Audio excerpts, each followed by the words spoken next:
Rights Commission is today visiting the Mayibuye Primary School in that area. The school was meant to start operating in 2017, but classes are empty even today. Sewerage can be seen spilling all around the school. Let's take you to eNCA's Heidi Giokos, who is there for an update on that particular visit by the Human Rights Commission. Heidi, has the Human Rights Commission delegation arrived there? And if so, what have they found?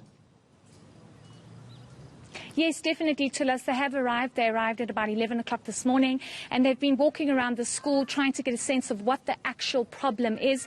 They've been asking all the critical questions in terms of why was the school even built, if it should have not been built on this particular land, given the fact that there is a sewage pipe that is leaking onto the school premises, and for that reason the school cannot be occupied. But let's just have a look at what the actual problem is here. You can see the school. It's been described as a state-of-the-art school, but it cannot be used because of the sewage problem here. It's leaking all the way down into the school, and the Human Rights Commission wants to understand what has happened. There are definitely more questions than answers here.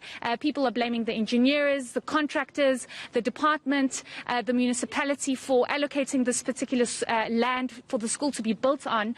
So as you can see, there's just massive issues here. I'm going to ask my cameraman Sviso to just actually show you how the sewage is leaking onto the premises. It's a serious problem, and we understand that this is linked to the fact that there is a community around here. The pipes apparently aren't big enough to sustain the amount of people here.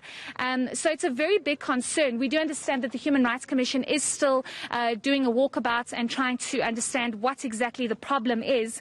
But really, to us, it actually leaves you speechless to see that a school like this cost 82 million rand, and now it cannot be occupied by these learners, and they have now been put into containers because to learn, because the school just cannot be used due to the massive sewage problem. It's absolutely mind-boggling, Heidi. Did the Human Rights Commission delegation indicate what's the next step then, having gone and seen for themselves? Because, I mean, even from where I sit, you know, in studio here, just watching from your visuals there, and I believe for our viewers at home, you can see the utter mess that is there at that particular school. And also when you tell the story of how this is not a situation where no one is suffering the consequences of this failure to plan properly, because the pupils are being taken to containers for them to attend classes.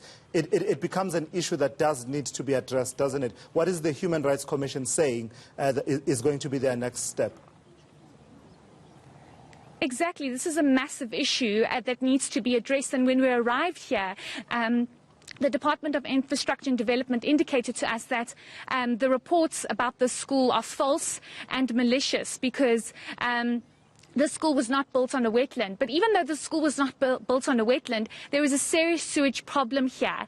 And this is why the Human Rights Commission has come to understand exactly what's going on. And just hearing through the inspection and the walkabout, the Human Rights Commission is asking whose fault, who needs to answer to this. So we do know that they've actually gone further into the school. So we will get a sense from the Human Rights Commission what exactly the next step is, because it's one thing to do an inspection, but it's another thing for action to truly be taken, and those who need to answer and fix the problem to do so. We do understand from the department that 32 million rand is needed to fix this problem, and that's only to fix the sewage pipeline problem. The school is still not finished. So this is a massive problem. There's also a problem when it comes to the entrance of the school. It's in the middle of the community. They cannot get into the school properly. So it's not just the sewage problem, it's a number of other issues that definitely need to be addressed as soon as possible. So Heidi, it's very important for us as South Africans to be realistic with some of the situations that we are facing. Face the situation, look it in the eye, and decide what it is that we will do for ourselves going forward. So I'm going to ask you to just give us the full-scale sort of image and sort of take us, visually at least, for us to take in the mess that we are talking about. Definitely. I'm going to ask my cameraman Sviso to actually just show you this part here. This is also part of the sewage that's leaking. If you can just bear with us, because we do have to walk all the way back to the other side. But as you can just see how the area, even around the school, is seriously problematic.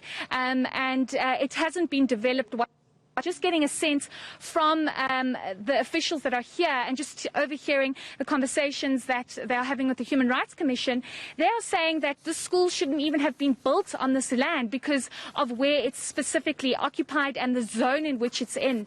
It does not have the capacity to have a school here because there are a number of issues. But I'm just going to take you further down. As you can see to my left, you can see the school unoccupied, unkept because they have not finished it and because nobody can be inside it.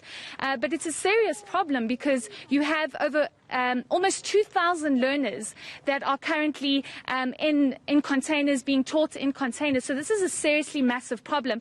I just want to take you here to where it seems this is where the actual root of the problem is, where the sewage is spilling out of. And according to the officials from the Department of Infrastructure and Development, they are saying that the pipes are too small. So this is what is happening. The sewage is leaking out of these pipes. Very big problem because it leaks all the way into the schools, into the tennis courts. And then if you can just quickly follow me to the other problem that has been identified is the entrance of the school. We understand that there were 2 entrances built. This was initially the second entrance because the other entrance could not facilitate the amount of cars coming in or the actual entrance. So here you can see as well, massive problem as to where this entrance and this gate has been placed. And this is another problem that they are trying to deal with. So Tulas, the problems are many, and it's truly unfortunate that 82 million rand has been spent here, and there are still so many problems. All right, Heidi, thank you for that.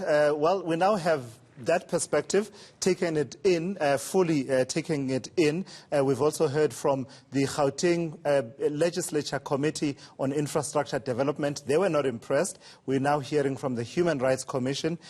If I've missed the word from the MEC, Tasneem Motara, I will gladly apologize and say I missed it. The people who built the school now, those are the people that I believe we should be hearing from. 82 million rand it cost to build that school.